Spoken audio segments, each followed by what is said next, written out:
Shei here with another unboxing. This time, the Red Cathedral, published by Devir Games.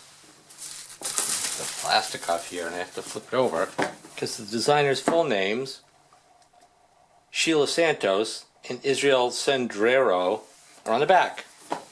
Short names on the front. So, this is a game about building a beautiful Russian Orthodox cathedral in Red Square. Interesting theme for me. With some ads from the publisher, Polis. I wonder if I really need the second edition. Here's instructions in English. Also in Spanish, I think. No, maybe that one's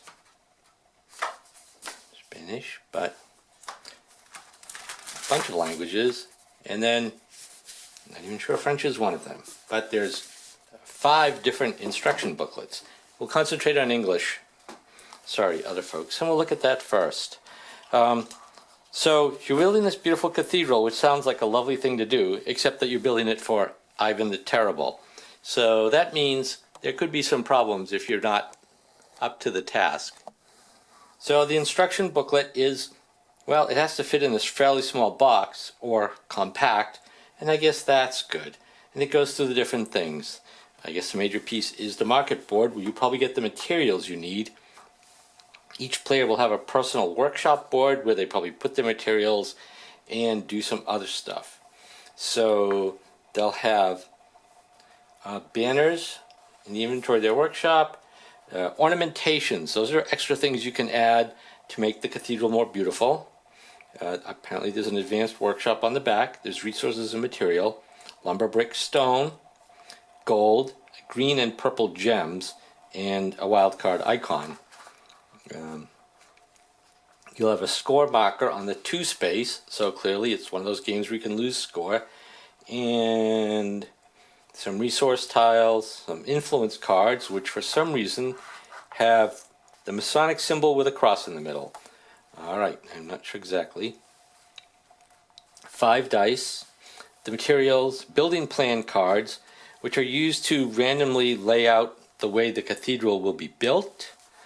And then there are cathedral cards to shuffle. There's directions for putting them out. Workshop tiles, and choose the first player, and then get going. In the play of the game, players take turns. There's a solo version of the game. The game ends when one player has completed the construction of the 6th cathedral section. Okay, and that's completed, not started. There's a scoring track. It has 2 things, recognition points and prestige points. They're sort of overlapping. When you gain or lose recognition, you move to the next space along there, which might or might not be the same as the number of victory point spaces or prestige point spaces. Okay, on your turn, you can claim a cathedral section, build a section, or acquire resources from the market. Probably not in that order.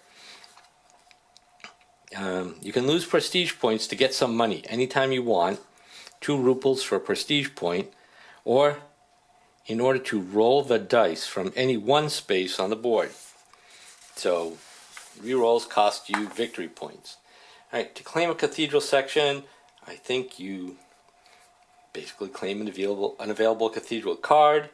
Okay, you put one of your banners, claim a cathedral card, take the workshop tile that is on the cathedral card, put it face down.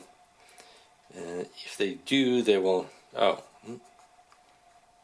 be able to activate it. Pay the cost and put it face up. So you want to be able to afford the workshop before you claim this section. It's paid for and placed face up. The player immediately gains the benefit shown on it. Okay. There are advanced game workshops that work slightly differently. I guess we won't go through that. Building a section, which basically requires a collection of material, but you don't have to build it all at once. You can only place 3 material on a construction, or they can deliver 3 materials to the construction site during a build sections of the cathedral turn. And that many sections might require more than 3. So you're not going to complete it all at once. Okay. Now, the bad thing is if somebody claims a section above one of yours and finishes it before you finish the section below, you're going to lose some points. Ivan's not happy. Then there are decorating the cathedral, which are the extra things you can add. Okay.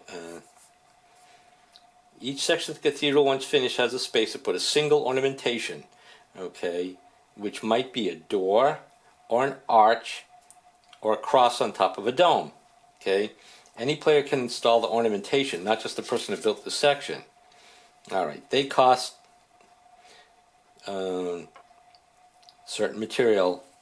I guess bonus points for using different kinds of jewels. You score a point for each jewel set in it. But if you do 2 jewels of different colors, because it takes 2 jewels, you'll get an extra point. All right. Acquire resources. Well, this is the tricky part of the game.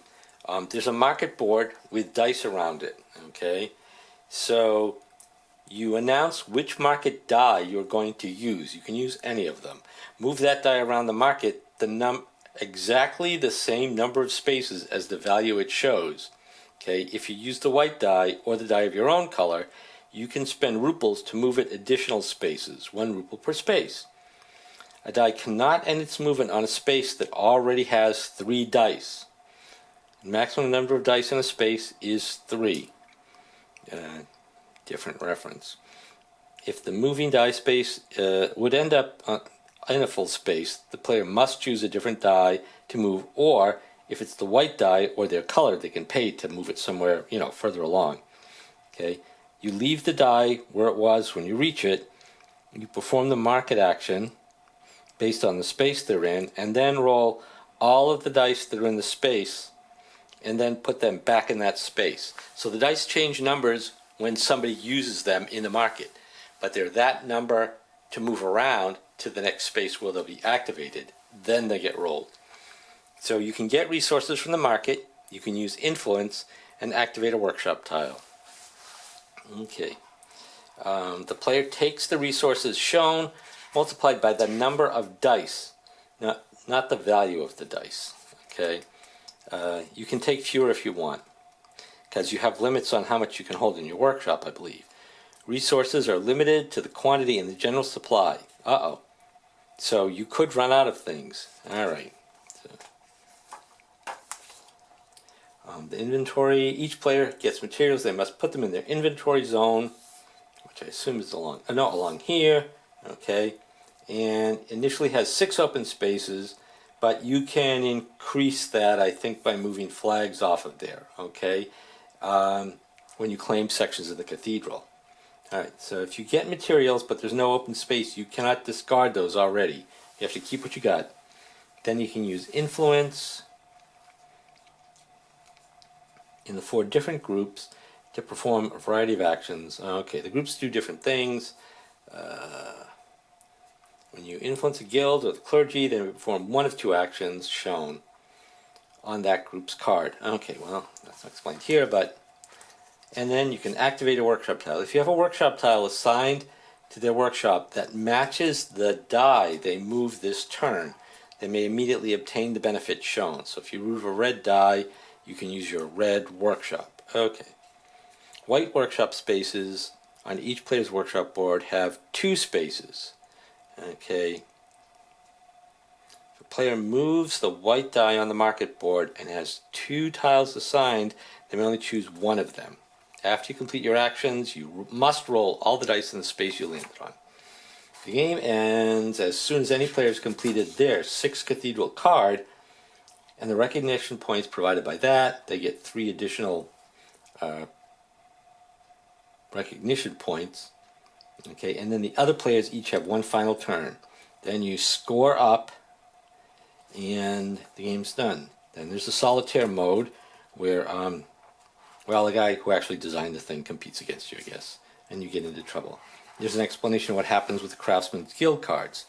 The rule book, well, nicely done, is fairly small, and the print's fairly small. It's not a super complex game, but they do, have lots of pictures and examples, which is a very good thing, but doesn't leave as much room for text. Still, it's easy to read. What do you got? A bunch of plastic bags. Here are the dice in the 4 player colors and the white die. They're just ordinary plastic dice. The bits for materials, That would be, they're wood. The wood is made of wood, but the bricks are made of wood. The stone is also made of wood. The gold is not made of gold. And the two kinds of gems, purple and green. The players, I think these are the prestige point markers for each player. They have the Russian double-headed eagle. As you can see, there's a tiny plus 40 on the back, so if you start without that and then flip it over if you get around the track, I'm sure we'll see that in a moment. And then each player's markers for claiming sections, and I think also for marking the special decorations that you put on. Here's the cards. We'll open those in a minute. Some gel. Here's the market board. I have to admit, the artwork is very thematical. Do you get the whole thing on here? Pretty much. I think the guild influence cards go there. The dice will move around this way. I think what they do gets marked on there. Okay. There's cardboard pieces. They're moderately thick, not super thin, not the thickest ever. Okay, so these are the decorations and the player colors. Here's the cross for the top of the cathedral. Here's some windows and here's some doors. There's ruples. I think these are the effects of, I think these go on the market board. Okay, and these I believe are the workshop items. Yes, I think they're the workshop items because it says on the back. And that's pretty much the same for this card. And then the player boards, which have their colored workshops, the 4 different colors and 2 in white. Oops, 4 different colors, 2 in white.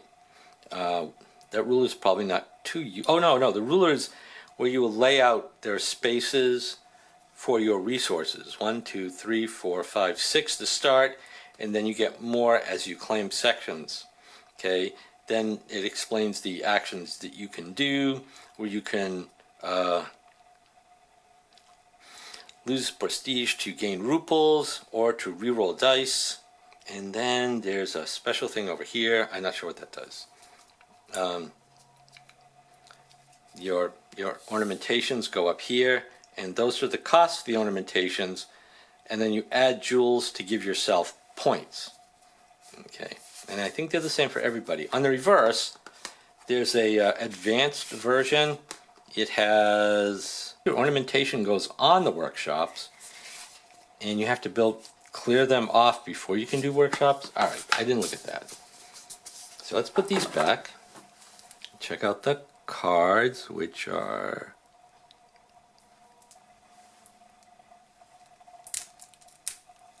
actually open without a knife.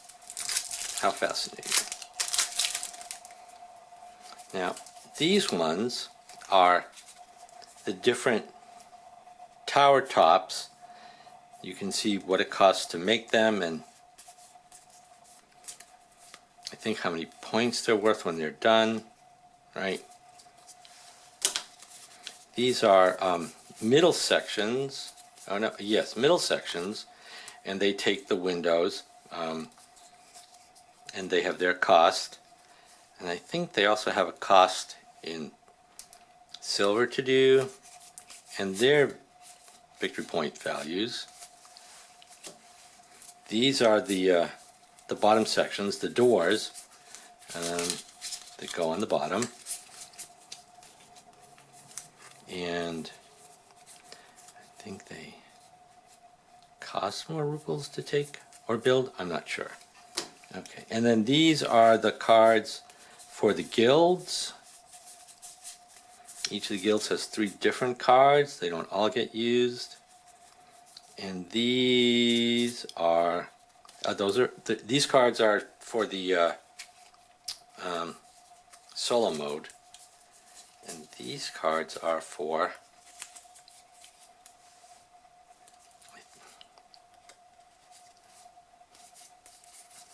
I'm I'm not sure. Those might be the way you choose the different things that you're going to build.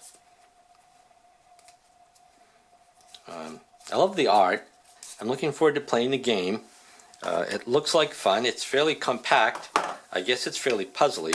All right, and the theme, since I'm not Russian Orthodox but Orthodox Christian, there's not many games with a theme set in that religion.